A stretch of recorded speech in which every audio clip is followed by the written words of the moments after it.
안녕하세요. 부동산을 쉽게 다양하게 깊이 있게 분석하는 부동산의 비밀입니다. 부동산에는 여러 가지 일들이 발생합니다. 상상이 현실이 되기도 하고 설마가 사람을 잡기도 하고 나는 아니겠지 했다가 슬픈 사연의 주인공이 되기도 합니다. 먼저 설마 했던 부동산 사건부터 이야기를 풀어보겠습니다. 동대문구 청량리 이곳에 65층짜리 초고층 아파트가 있습니다. 이곳을 분양할 때 그 시점 부동산 투자에 엄청난 바람이 불었고 전국적으로 또 유행을 했던 그런 시기였습니다. 그리고 마용성이 강북의 3대장으로 확실하게 자리매김을 하면서 강남의 부동산 투자 바람이 강북을 온통 휩쓸고 있던 바로 그 시기였습니다. 그때 마용성의 대안으로 뜬 곳이 바로 청량리입니다. 동대문구가 낙후된 지역이다 라는 인식을 서서히 벗어버리면서 개발이 본격화되던 그런 시기, 이 개발은 아직도 추진 중이고 앞으로도 계속 될 겁니다. 그리고 뉴스에 소개된 내용을 토대로 이야기하는 것을 제가 미리 말씀드리겠습니다. 이 아파트는 비리로 20년 동안 잡음이 끊이지 않던 곳이라고 합니다. 즉 20년 걸렸다는 그런 뜻이 됩니다. 그리고 2달 전에는 재개발 추진위원장이 분양권 특혜 제공 혐의 요걸로 재판에 넘겨지기도 했습니다. 어떤 비리가 가장 심했다고 보느냐 이런 기자의 질문에 조합원분은 이렇게 이야기했습니다. 특혜 분양이 가장 심하다. 각종 향응을 제공하고 또 그 뒤로 결탁해서 개인적으로 자기네끼리 이 부분 사실이라면 슬프지만 부동산에 관련된 우리의 상상이 정말 현실이 되는 순간입니다.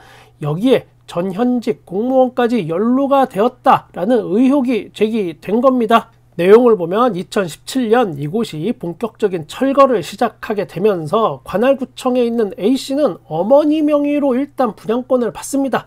그리고 지금은 퇴직한 전 공무원 B씨도 같은 시기에 분양권을 확보했습니다. 그런데 이 A씨, B씨 모두 공통점이 좀 있습니다. 이런 재개발 구역에는 무허가 건물이 있을 수도 있습니다. 무허가 건물도 보상을 해주게 됩니다. 이 무허가 건물은 정식 신고된 게 아니기 때문에 실제 있었던 건지 지금은 확인도 어려운 경우가 많습니다.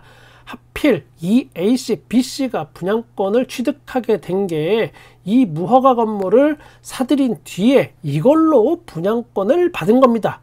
그리고 또 하나의 공통점이 더 있습니다.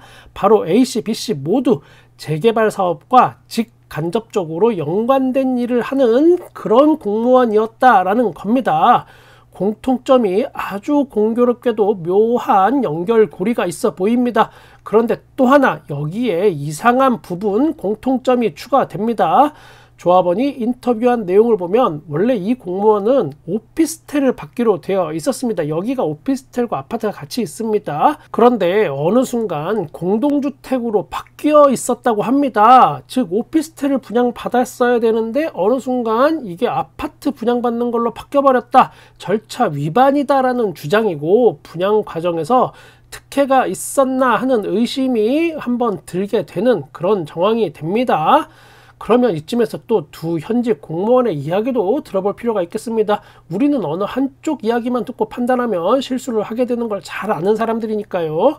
일단 절차상 위법은 없다고 주장했습니다.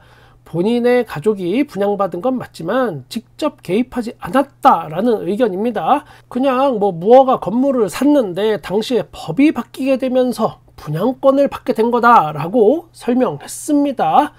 그러면 이거는 또 어떻게 된 건지 양쪽의 얘기가 다르니까 담당 구청에서 분양 과정이 과연 합법이었는지 불법이었는지 이거 확인해주면 아주 간단하게 해결이 됩니다. 그런데 담당 공무원 이분이 현실적으로 자세히 들여다보긴 어렵다라는 입장으로 인터뷰를 또 했습니다. 이거 결론이 쉽지 않을 것 같습니다. 일단 지금 시세 차익이 당장 몇 억은 될 것으로 추정이 되고 있는데 결론은 경찰에서 이거를 수사를 하고 있는 중이다라는 겁니다. 아직 결과는 안 나왔고 어떻게 결론이 날지 우리가 한번 지켜봐야겠습니다. 상상이 현실이 되는 부동산, 또 다른 상상이 현실이 되는 부동산 하나 더 보겠습니다. 고분양가 논란이 부동산 시장을 지금 온통 다 뒤덮고 있습니다. 고분양가. 이 고분양가 논란의 중심에는 이런 걱정이 있습니다. 무주택자들 입장에서는 아, 내가 분양받은 가격보다 내가 집을 팔아야 할 때 이거보다 더 낮은 가격이 되면 아, 이거 어떡하지? 하는 그런 두려움이 있습니다. 분양가가 지금보다 훨씬 더 낮았고 또 부동산 가격은 계속 폭등을 하던 그 시절에는 일단 분양만 받는다면 무조건 로또 맞았다 이렇게 얘기하면서 서로 축하해 주던 분위기가 분명히 있던 시절이 있습니다. 그런데 또 그 내면을 이렇게 살짝 파헤쳐서 보면은 실상은 꼭 그렇지 않을 수도 있다라고 제가 꾸준히 이야기했습니다. 높아진 대출 이자 뭐 요것뿐만이 아니고 매월 나가는 주담대 원리금 상환 이걸 하면서 쪼들어져가는 그런 생활 수준, 생활고가 점점 늘어나고 또 거기에 높아진 물가 이것도 무시 못합니다. 그리고 아직 집을 팔지 않았기 때문에 이거 현금이 내 통장에 들어오지 않은 이 현실, 그러니까 이게 진짜 내 돈이 맞는 건지 아닌지도 지금 파악이 안 되는 겁니다. 거기에 집을 팔고 갈아타기를 하면서 빚을 대출받은 걸 다 갚으려고 한다고 하면 집을 이제 줄여서 가야 하는 이런 현실적인 문제, 아니면 지금보다 더 좋은 상급지로 이동을 하려면 빚이 더 늘어나야 한다는 어떤 또 현실적인 문제, 이거 둘 다 녹록지 않은 그런 상황입니다. 집을 매도하려는 사람들 중에는 빚에 대한 압박 때문에 여기서 벗어나고 싶어서 매도하는 사람도 부동산 현장에서는 정말 심심치 않게 볼 수 있습니다. 사람들은 남들한테 행복한 모습을 보여주려고 하는 거지 내가 고통스러워하는 걸 보여주고 싶어 하지 않습니다. 그러다 보니까 인스타 같은 SNS에 이런 데 나의 예쁜 모습만 막 골라서 올리게 되고 내가 잘 사는 것처럼 행복한 모습만 보여주게 됩니다. 그런데 부동산 현실도 이런 거랑 좀 비슷한 그런 측면이 있습니다. 일산 두산 이브 더 제니스, 이곳은 2010년에 분양을 했습니다. 그리고 2013년에 또 입주를 했습니다. 주상복합 아파트이고 여기 최고층 수는 59층, 그러니까 초고층 아파트입니다. 거기에 2700세대나 되는 엄청난 대단지입니다. 또 그리고 바로 옆에 탄현역이 있고 이 역하고 아파트는 연결되어 있습니다. 초역세권인 겁니다. 그리고 TV에 TV 프로그램에 내 집을 찾아주는 그런 프로그램 많이들 보시죠. 그런 프로그램에도 자주 소개가 됐습니다.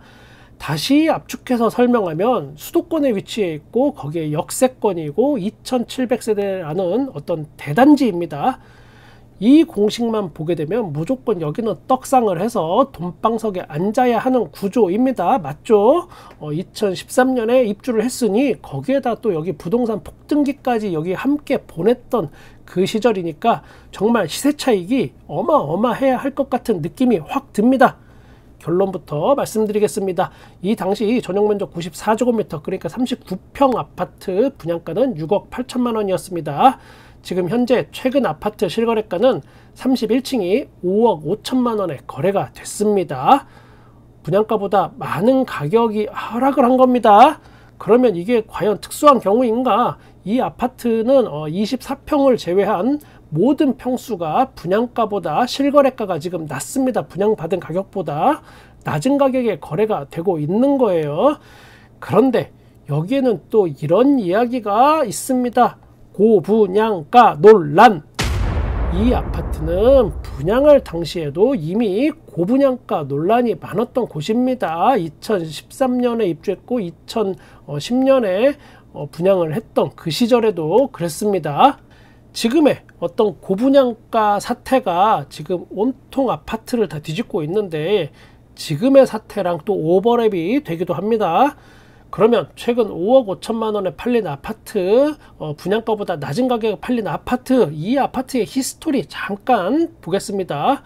2017년 6억 6,900만 원에 누가 이 집을 삽니다. 그리고 전세를 3억에 줍니다. 그렇게 전세를 몇 번 더 주다가 최근에 이 집을 5억 5천에 매매를 한 거고, 집을 산 지 6년 7개월 만에 마이너스 1억 1,900만 원 하락한 가격에 매매를 한 겁니다. 여러 가지를 우리가 여기서 생각해 볼 수 있습니다. 고분양가 논란과 더불어서 또 요즘에 아파트 비싸다는 평가를 받는 아파트를 샀을 때 어떤 일이 벌어질 수 있는지 우리가 생각해 볼 수 있고 한번 확인해 볼 수 있는 겁니다. 이게 지금 현재 일어나고 있는 일이기 때문에 여러 사람들이 지금 비싼 아파트에 대한 경고를 계속하고 있기도 합니다. 나는 아니겠지 이렇게 생각하다가 정신 차렸을 때는 이미 늦은 겁니다. 이럴 때 가장 많이 일어나는 게 인지부조화 요겁니다. 인지부조화, 현상의 실체에 대한 지각, 판단, 사고 등의 지식이 결합되어 형성된 하나의 인지가 다른 인지들과 논리적으로 불일치하여 발생한 부조화 관계. 말이 좀 어렵죠. 그냥 쉽게 말해서 계속 부동산이 폭등해야지만 내가 부자가 될 수 있다고 믿고 있고 지금의 부동산 현상을 받아들이지 못하고 있는 사람들을 생각하시면 좀 빠르게 이해가 가실 수도 있습니다. 특히나 인지부조화 이거는 전문 제품이나 고가 제품에 이런 현상이 많이 나타날 가능성이 많은데 딱 부동산이 그렇습니다. 그렇다고 지금의 모든 분양 아파트나 구축 아파트를 여러분께 사지 말라고 하는 그런 뜻은 아닙니다. 분양이든 구축 아파트 매수든 그 가격이 과연 합리적인가 여기에 대한 판단이 꼭 필요하다라고 말씀드리는 겁니다. 저도 처음부터 나 이제부터 부동산 공부할 거야 이렇게 다짐을 하고 불같은 열정으로 부동산을 공부했던 건 아닙니다. 어쩌다 보니까 친구나 선배들이 부동산 관련된 다양한 산업에 여기에 종사하고 같이 어울리다 보니까 제가 투잡 뛰는 것처럼 그분들 일을 도와주기도 하고 그러다 보니까 자연스럽게 듣고 보고 느끼고 나도 모르게 몸에 다 익혀진 겁니다. 그리고 공인중개사 자격증도 제가 이거 따려고 마음먹고 딴 것도 아니고 그냥 몸이 아파서 하던 일을 그만두고 수술받고 그리고 또 해외여행 몇 번 갔다 오고 그렇게 방황하는 시간이 있었습니다. 그러다가 문득 이제 죽다 살아났으니까 좋긴 한데 뭐 하지? 이런 생각을 하다가 그게 한 6월 달쯤이었습니다. 그리고 그해 10월 달에 공인중개사 시험이 있다고 해서 그냥 그거는 한번 따볼까? 이런 생각을 하고 시험을 봤는데 정말 운 좋게 찍은 게 그냥 다 맞아서 한 번에 합격을 하긴 했습니다. 밥 잘 사주는 누나였던 저희 와이프는 제가 천재인 줄 알고 있는 사람 인생이라는 게 정말 어찌 될지 모르는 것 같긴 합니다. 덕분에 제가 보고 듣고 느낀 거를 이렇게 여러분과 공유할 수 있다는 이 현실이 때로는 감사하게도 느껴집니다. 저는 여러분의 부동산에 끝까지 함께 하겠습니다. 구독과 좋아요 감사합니다. 부동산의 비밀이었습니다.